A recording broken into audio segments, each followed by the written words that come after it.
Welcome home to USA Global TV and Radio, a place where dreams take flight, with authentic storytelling, diverse perspectives and meaningful conversations, where global stories unite and bridges are built beyond all borders. Discover world-class education, entertainment, hope and inspiration. Together, we're building bridges worldwide. Subscribe to our channel, USA Global TV. Download our app, USA Global TV. Be our guest or join our team. Visit usaglobaltv.com. Thanks to our founder and executive producer, Dr. Jacqueline Kerbeck. Music score by Yeffy Tang from Cloud Road Music. Voiceover artist Mike Porter. Creative direction by Paul Garcia. USA Global TV and Radio, your home for global connection. All rights reserved. This video and its contents are the exclusive property of USA Global TV and Radio. Unauthorized use, duplication or redistribution in any form is strictly prohibited. Howdy. If somebody asked you, how would you describe yourself? Do you have one or two or three words that say, that's me? Well, today we have a guest, Tanya Hulett, who has three words that describe her well, and she's very proud of them. And we're going to bring Tanya up here on stage and have a discussion about alignment and healing and a lot of other topics. So, Tanya, please join me. Welcome. I'm so glad to be here. I'm a little bit nervous, but I am happy to be here. So. Thursday nights, I'm on a networking event. In fact, I'll be speaking tonight at 1, and Tanya is one of the guests on that. I think we're also on another 1 or 2 events. So I've known Tanya now for a little while, and she has always in the background this plant that's growing inside aquaponically, and it's something we're going to get into today. But you go by the moniker, or at least a self-induced moniker, of a redneck hippie nerd. So all three of those don't sound like they go together, but in your case, they kind of do. So tell us a little bit about the redneck, the hippie, and the nerd, and how they all got into your back pocket. Well, I think we'll start with the redneck part. So the redneck part kind of comes from my upbringing. My dad grew up on a farm, so we have a lot of that farming, mentality where you have to be practical about what you're doing, and you have to have some common sense so you don't get hurt, and so that you can figure out things and just reuse things, all that kind of stuff. So that redneck part is really as far as personality goes, is part of my my practical side, my doing things efficiency, trying to reuse things, not going too over the top, that sort of thing. The hippie part is where I think really started when I was younger. We lived out in the middle of the woods, so it was really that connection to nature and those things more natural, which, if you grew up on a farm, you're farming, you're using what you grow, that sort of thing. So those two kind of connect together a little bit, but then it also takes me into that more of looking at other alternatives for stuff, more natural alternatives, as you would say. And then the nerd, I am, you start looking into one thing and it could take you down a rabbit hole down to another thing. So, you look at one thing, you get interested, that gives you some other ideas to look into something else, and you just keep going and going and going. And so that's my kind of nerdy part. Well, you're here in the Houston area, and you went to Texas A&M. Was that a natural connection, or tell us about that? Because I lived in the woods, I had a natural connection to animals. Okay, so I wanted to become a veterinarian, and so that's why I originally went to Texas A&M, is to become a veterinarian. I actually worked in animal emergency for 10 years. I did not get my veterinarian degree, but I did work closely in that field for quite a while. And then I ended up teaching high school, so I taught science, and that science brought me to even getting another degree, and I've got a degree in chemistry as well. So I just love all things. I think it's really important for people to continue to learn as they go. So my daughter had a large dog for a while as a Mastiff. And they took it in 186 pounds. It was the largest dog that they've ever had in that clinic, and that was in Huntsville, Texas. Oh, wow. And then now she has Chihuahua mixes, and so it's kind of in between, but it's interesting. Yeah. But you love them all, and the bigger they are, it's just amazing how much of the personalities that they just wrap around you. Yeah, I love dogs. We have 2 dogs here now, and I think 4 cats, and we have 17 chickens in the backyard. So none of them with names, right? Oh, they all have names. Oh, they all have names. Yeah, even if it's dinner or supper, they all have names. Okay. So you have a degree in biomedical research, and you have a degree in computers, and you tutor, and you did teach, and now you have a propensity toward health and wellness and nutrition and bettering yourself. So let's go down that avenue for a while. We talked just backstage about healing and alignment, adaptability, and things like that. Yeah, so I believe that our bodies are these amazing machines that are actually designed to heal themselves if they have all of the right ingredients. And we could all agree that we know that if we're eating right and we're using cleaner products, we're getting exercise, we're getting enough sleep, we're reducing our stress, all of those things that we can, our bodies have everything it needs to actually heal itself. Now, for true healing to actually happen, not only do we need to heal ourselves physically with eating right and those types of things, but we also have to work on that emotional, mental portion of it, and the spirituality, whatever you believe in, whether it's God, the universe, source, whatever that may be for you. In order for true healing to happen, all 4 of those have to align. And so I have been working with a company for the last since 1996. I've actually been taking their products, and it's just fruits and vegetables in a capsule. It's called Juice Plus. And so I have developed different things around just sharing with people how important it is to get more good, clean food into their bodies, more fruits, vegetables, and berries, and how that can give your body the support it needs to actually repair itself. And so, and not only that, they need to find ways to reduce stress. We're in so much overwhelm these days that we really do need to take that time out and really connect to ourselves and to reduce some of that stress. And so I teach gardening classes. I have an aeroponic growing system, and I teach people how to grow food. I also, help them to just figure out what's the best plan for them in order to make those steps towards better health. Okay, you mentioned a minute ago 4 pillars to facilitate healing. We didn't really name them exactly, but I'm guessing it's physical, mental, emotional, and spiritual. Is that Yes. fair? Okay. Yes.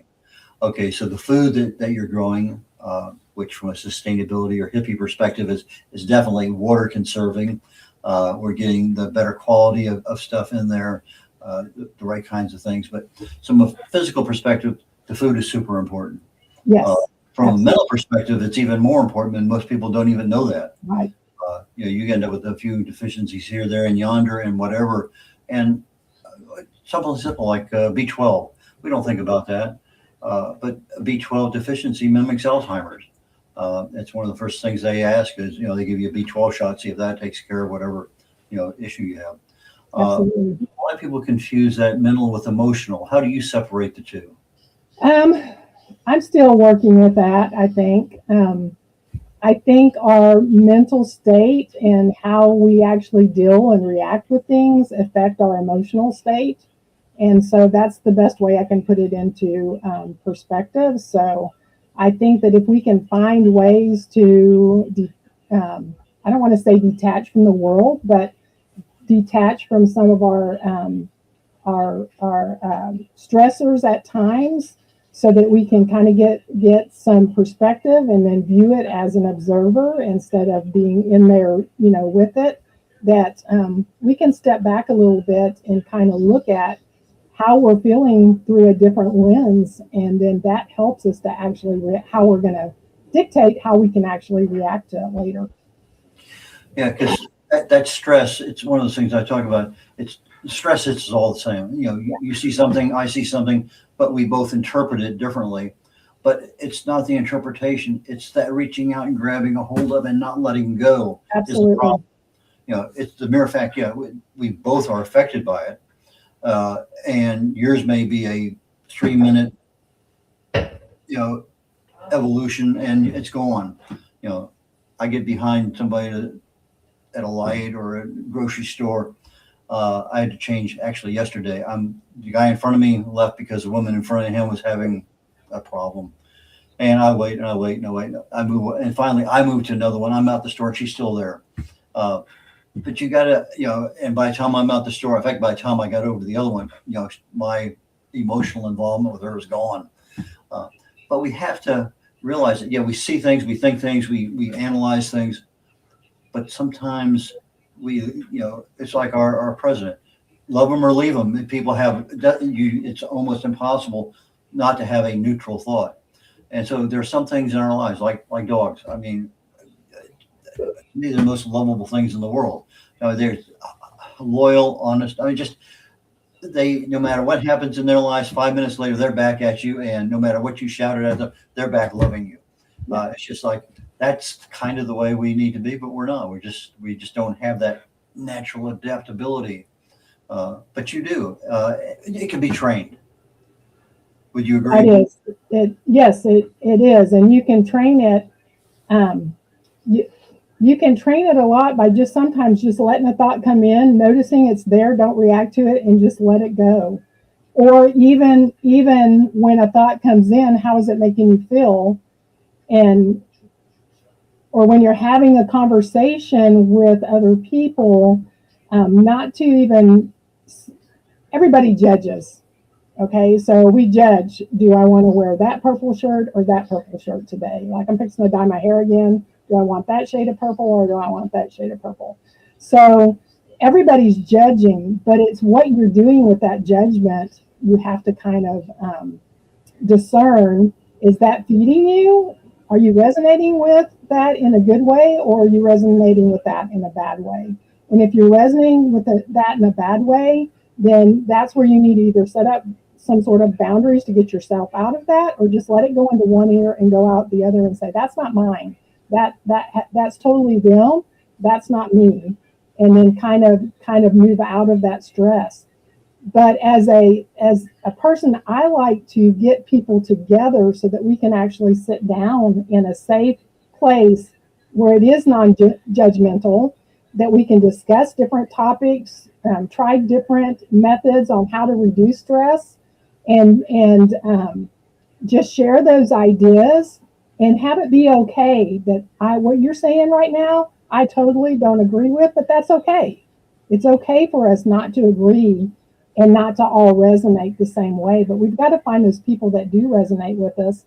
And the ones that are kind of on the line that don't know whether they do or not, you know, we need to give them a chance, and they need to give us a chance to see if there's something that we can't help them with to actually help them reduce their stress, or to feel like they're being seen or heard. Because that's what a lot of people need. They just need to be seen and heard. You know, when I was a little kid, my mom used to tell me and all my brothers and sisters, if you can't say something nice about somebody, don't say anything at all. Right. That's kind of been the way I've grown up. You just, don't particularly care for that particular opinion, but I'm not going to say anything. That's just, but I don't need to get emotionally involved in it. I noticed you used purple more than about 14 times during that last conversation. So I'm guessing you're not Irish, otherwise it would be green. Well, I am Irish, but I did do green in my hair, and it does not fade out well with my grays. So I stopped with the green and purple. If you ever see my business cards, or even when you hit the connect me button, you'll see me in purple hair. Usually my hair's been purple probably for over 10 years now. But I just got back from vacation and did a lot of swimming, so it's not so purple now. But that's kind of part of my brand. I can go to downtown Houston to a networking thing, and somebody will know exactly who I am walking behind me because of my hair. So It's kind of part of my brand. Yeah, when I allow a couple to grow in, I call them platinum blonde. Yeah, mine are pretty. You can't tell it in this light, but mine are pretty metallic gray. So you earn those, so you might as well show them off.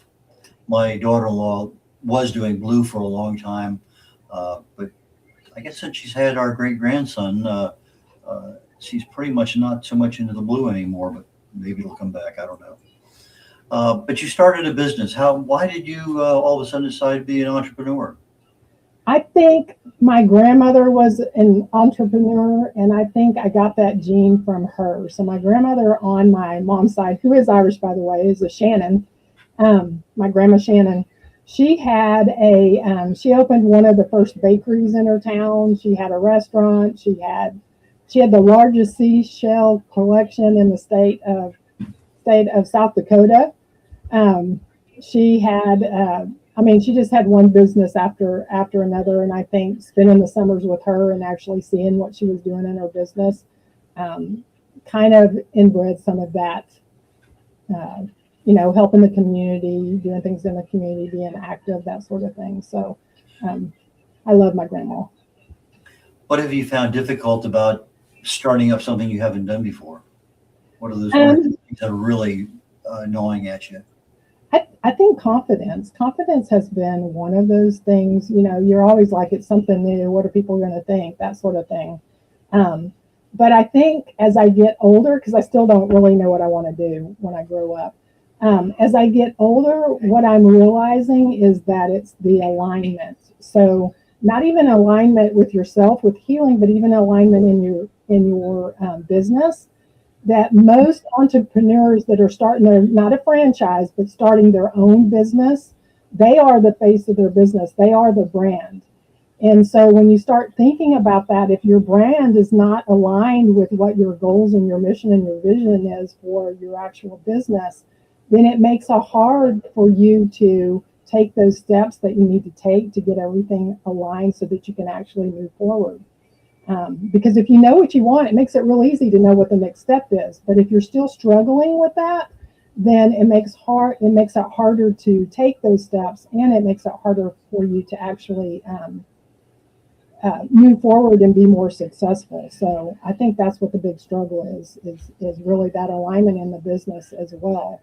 And so this Redneck Hippie Nerd thing has been following me for a while, and I originally joined one of our local chambers, and I was going to introduce myself as the Redneck Hippie Nerd. Now I'm in this chamber because of my tower gardens and the Juice Plus products, so that's what I promote when I'm there with them.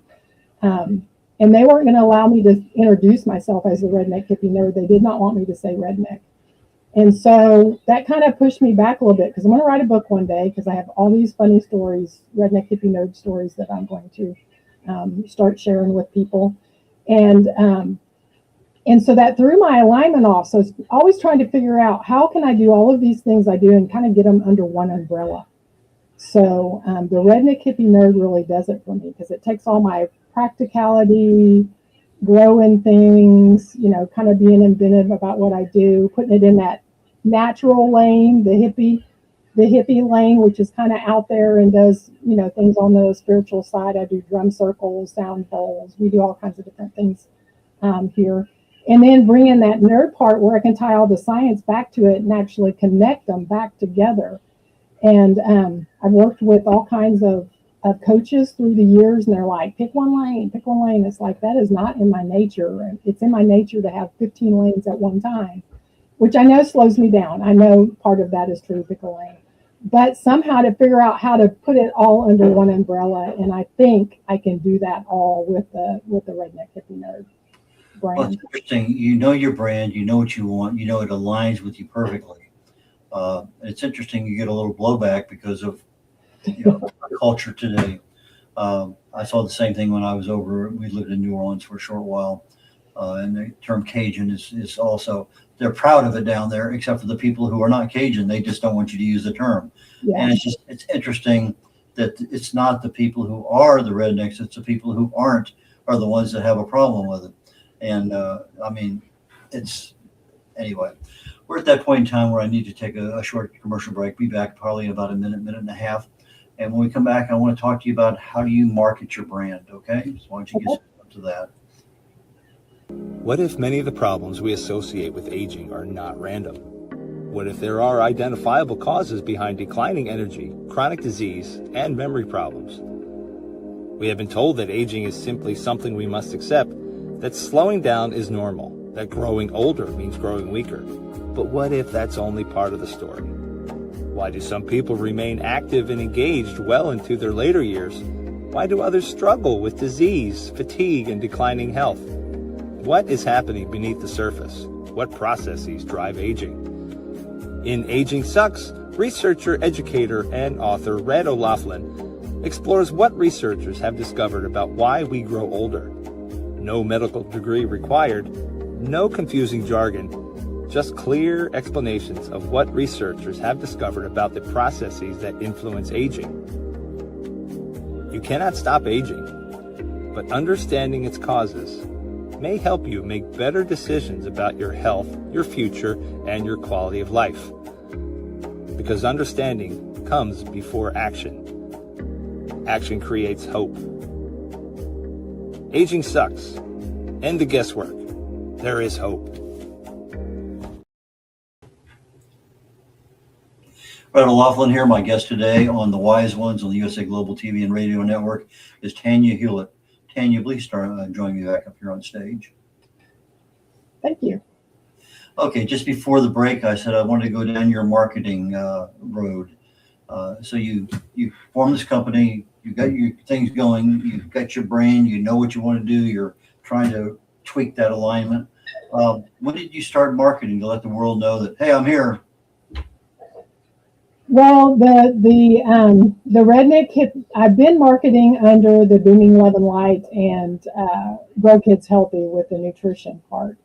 And so I am now coming out to try to get everything under the umbrella of the Redneck Hippie Nerd. That's something that I've made that come to that. I've come to that decision this year that that's the way I really need to go.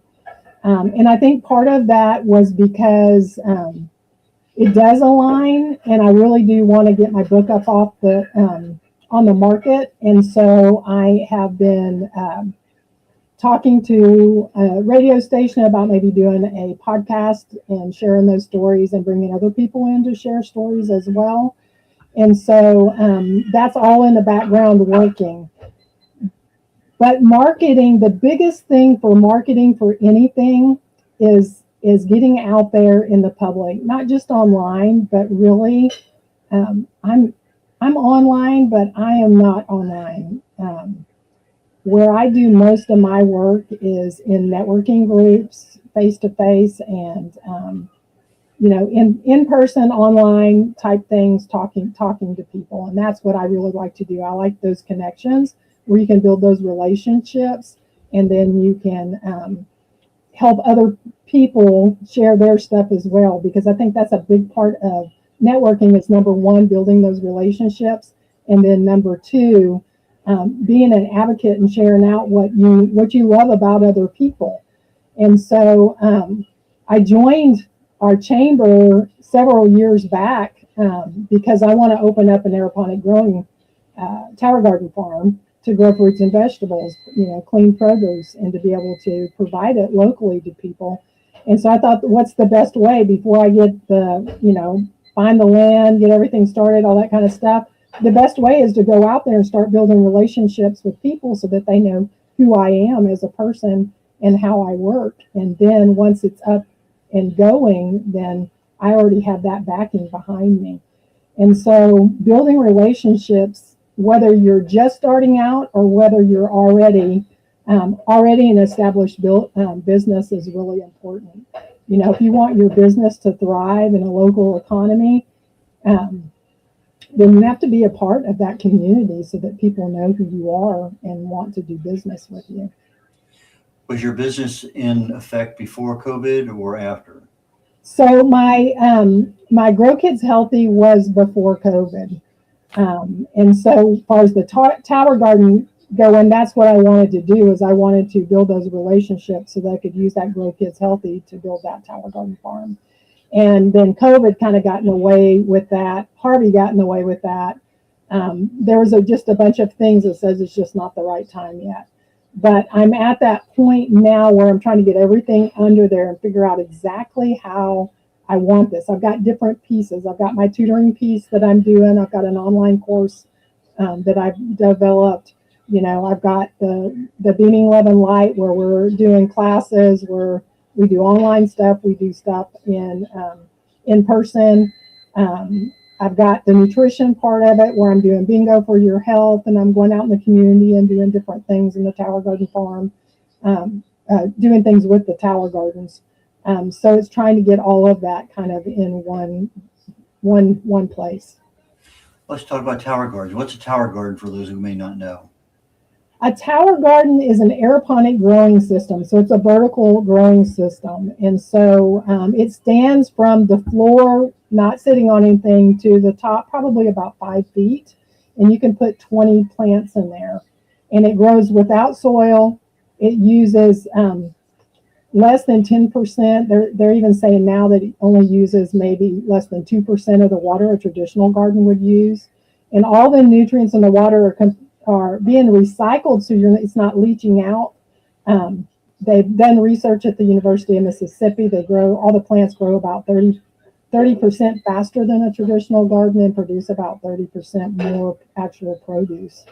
And it's just a great way to grow some nutrient-dense fruits and vegetables and herbs, and you can grow them indoors, you can grow them outdoors. It takes up a 3x3 space at max, and you can get anywhere from 20 to 48 different plants in one. You can do microgreens, all kinds. It's just an absolute wonderful growing tool. Okay, so you have a little frame, and this frame has no dirt in it, but it has little places to plant plants that the roots go down into water. So you have a water that's circulating through there. Mm-hmm. And you also add whatever, I'm going to call them nutrients rather than fertilizer. So there's nutrients that, maybe tomatoes use, that avocados, or not avocados, that squash or something else.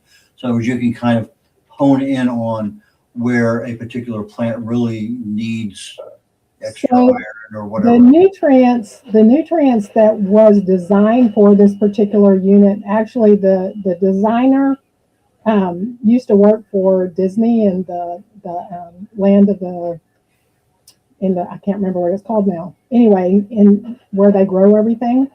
And they paired with NASA to actually develop the nutrients that go into it. So it's in a broad spectrum nutrient for plants.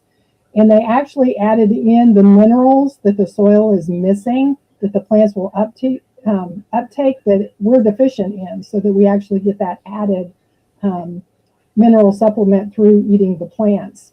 And I think part of that was because they wanted to do some actual growing up in space, and so they needed something that was broad spectrum for most of the plants, so that the astronauts could get good nutrients. So I had one of the prototypes before they came out on the market, and I tried a bunch of different things, and really honestly the nutrients that we sell that go with it, it's affordable, and it was designed for our unit. So it pretty much works the best from what I found. Let's assume it's inside. Do you have the light on 24/7?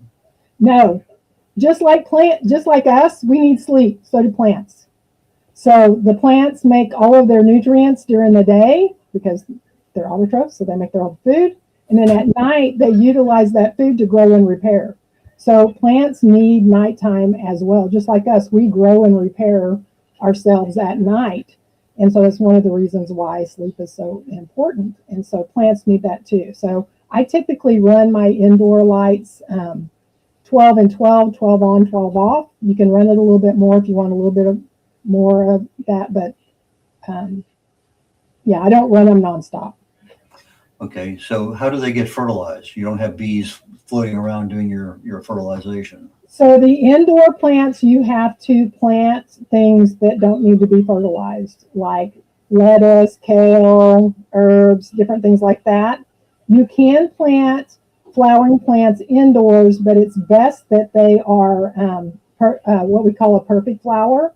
And that's where they have the male and the female parts in there, because then all you have to do is kind of shake the flower, like tomatoes. You can draw tomatoes indoors, because I go around, oh, there's a tomato flower, and I just kind of knock it around a little bit or put a fan on it, and it will self-fertilize, and you'll have tomatoes.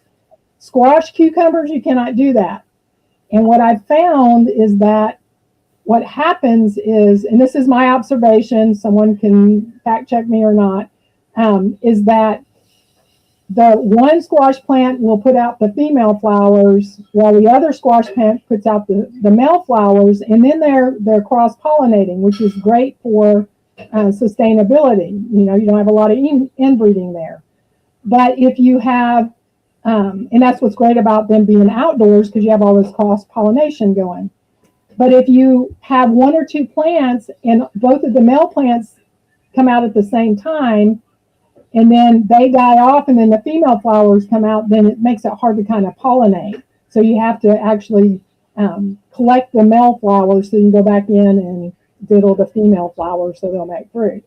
And so certain plants are a little bit harder to do indoors unless you want to be really diligent about you pollinating them. You mentioned a moment ago, about writing a book. How long has this thought been with you, and what's the book about? Well, the book is actually called The Redneck Hippie Nerd, and it's just funny stories that have happened to me and my kids as we've grown up. We grew up out in the country, and there's a whole story around the birth of my last daughter. I had her at home, and I was about 2 weeks late. So there's a whole big story about everything that happened with it and her being late. There's stories about a raccoon getting in the chicken coop. I just have lots of funny stories about raising my kids, growing up and raising my kids, and I like to share them because it will make you laugh. Okay. Do you have any plans for a business book, hydroponics or something else? I do have plans. I wrote a curriculum years ago that was called the Healthy Kids Tour, which kind of takes kids through, this wouldn't be a long book, but kind of takes kids through a tour of different things, reading labels, planting. Most kids don't know you can go to your refrigerator, and most kids don't know that you can go to your refrigerator and you can regrow different things in there, like celery. Celery, you can cut the bottom off, stick it, and it will grow. That you can take the beans out of your pantry and grow pinto beans. And so just little things like that to talk about the sugar and what it does to your body and what better choices are, or even letting them know, aware of how much sugar that's in there. Most kids don't know how much sugar is in a Coke, and so if you actually measure it out and show them, or how much fat is in chips or a hamburger, just so that they're aware and they can make better choices about what they're actually putting in their bodies and what it does. Sounds like something really, really worthwhile. Yeah, so that one, and then I teach a tower garden curriculum in libraries and at different nonprofits and different things like that. And so I'd really like to bring that into like an online course. So I think would be absolutely wonderful. Lots of ideas. I just need to get them all out and finished. How would you describe your ideal client? My ideal client is somebody that is open, to learning new things and wanting to actually learn new things, whether it's learning gardening, whether it's learning to connect the connectors right now. Right now with the Connectors Network, we're doing the Visibility Power Hour, and then I'm taking over also the Marketing Made Easy, because we're connecting those two. So Right now, I think it's just finding more people to connect with, to share ideas with. And so Connectors Business Network is awesome. It's an awesome group of people. I've met so many wonderful people. I've met Red there. So really anybody that's open to new ideas, that's pretty much who I'm hoping to connect with and want to learn. How do people get in touch with you, Tanya? So you can find me at tanyahulett.com/connect. If you fill in that information there, I will send you an email or a text, and I can share with you the different events that we're doing, whether it's nutrition, whether it's, do you want to join us for a drum circle? We do meditation sometimes online. So if you're interested in connectors, just let me know what you're interested in, and we can get you connected, because that's what I love to do. Is I love to connect people to ideas and connect the dots between ideas so that everybody knows how they work, and so we share stories and have fun. I love people. Okay, so your alignment's going to continue, so you can start getting your brand out there and expanding not only your physical network, but your digital network too here in the near future. That's a fair statement? Yes, absolutely. So, Tanya, for our audience that will join us later on this afternoon on the audio part, because we're all live TV, is Tanya, Tanya, Hulett, HULETT.com/connect. So Tanya Hulett, HULETT.com. Tanya, I had a wonderful time today. I look forward to you tonight. I get to do a presentation on the Connectors Business Network. And what am I talking about tonight? I'm talking about trust, basically about trust. Trust. Why do some people trust you and others don't? That's the short version of my slide. Says trust is a decision. So I got my slides ready for tonight. But anyway, Tanya, thank you so very, very much. I really and truly enjoyed our time today, and I look forward to connecting with you later on, especially tonight. Yeah, thank you for having me. Thank you. I know. That was Tanya Hulett. We're on the Wise Ones in the USA Global TV and Radio Network. And before I sign off, I want to remind everyone, if you're watching us today on YouTube and you're not a subscriber, please very seriously consider being one. We'd love to have you. We are found on 2 different channels on YouTube, the USA Global TV and Radio Network, and also on the Dr. Jacqueline Kerbeck. So those are the 2 that we would appreciate you signing up for. In about 25 minutes, my show Talking Heads is coming up. And today I'm talking about inflammation. Why does inflammation cause aging to spiral out of control? Inflammation is one of those damaging parts of the body that just kind of goes across every spectrum. So that's my primary focus today. And so Red O'Laughlin, I'm getting ready to sign off, and I look forward to next week or even here just in a few minutes. So take care, y'all. Bye now.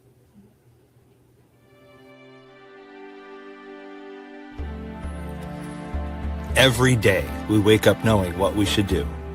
We know we should take better care of ourselves. We know we should have the difficult conversation. We know we should stop making excuses. We know we should invest in our future. We also know we should take the first step. So why don't we? It's not because we aren't smart enough. It's not because we don't have enough information. And it's certainly not because we don't care. We live in a world overflowing with knowledge. Books, podcasts, videos, courses, experts, even artificial intelligence. We have more access to information than any generation before us. Yet so many of us are still waiting for the right time, waiting to feel ready, waiting until tomorrow. But tomorrow becomes next week becomes next year, and before you know it, another opportunity has passed us by. The truth is, knowing has never been the finish line. It's only the starting line. Our lives don't change because we know more. Our businesses don't grow because we know more. Our relationships don't improve because we know more. And our health doesn't transform because we know more. Everything changes when we act. When we choose courage over comfort, progress over perfection, action over intention. The question isn't, what else do we need to know? The question is, what are we going to do with what we already know? Stop. Why Knowing Isn't Enough by Dr. Jacqueline Kerbeck. Because knowing opens the door. Action changes your life. Available September 2026.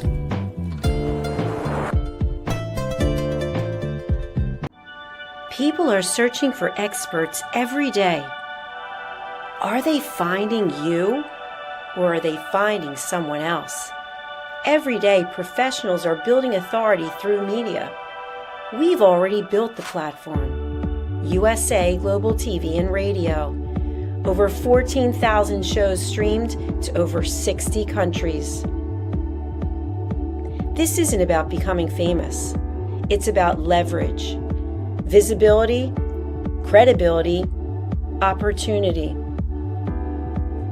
One interview, one conversation, one show, repurposed into content, connection, and business growth. Most people assume hosting a TV show requires a studio, a production team, and a massive budget. Our television packages begin at $1,500 US per month. Professional production, global distribution, replay visibility, built for voices with something to say.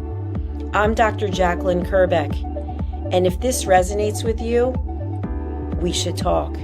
USA Global TV and Radio, all rights reserved. Contact us at info@usaglobaltv.com. Thank you, viewers and listeners of USA Global TV and Radio, for joining us today. We're honoured to have your time and attention as part of our global community.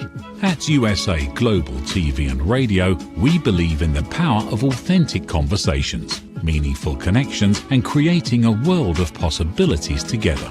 Want to be part of something bigger? Join our team of elevated listeners at usaglobaltv.com, a space where your voice matters and your ability to listen transforms relationships.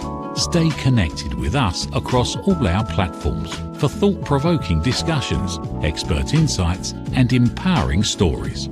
Subscribe to our channels at youtube.com/c/USA Global TV. Follow us on social media and explore the endless opportunities we're creating for growth, learning, and inspiration. Together, we're not just broadcasting, we're building bridges and changing lives one conversation at a time. For inquiries, contact us at info@usaglobaltv.com. Produced by Executive Producer and Director Dr. Jacqueline Kerbeck. Voiceover by Mike Porter. Creative direction by Paul Garcia. All rights reserved. Visit usaglobaltv.com to view our full terms and conditions.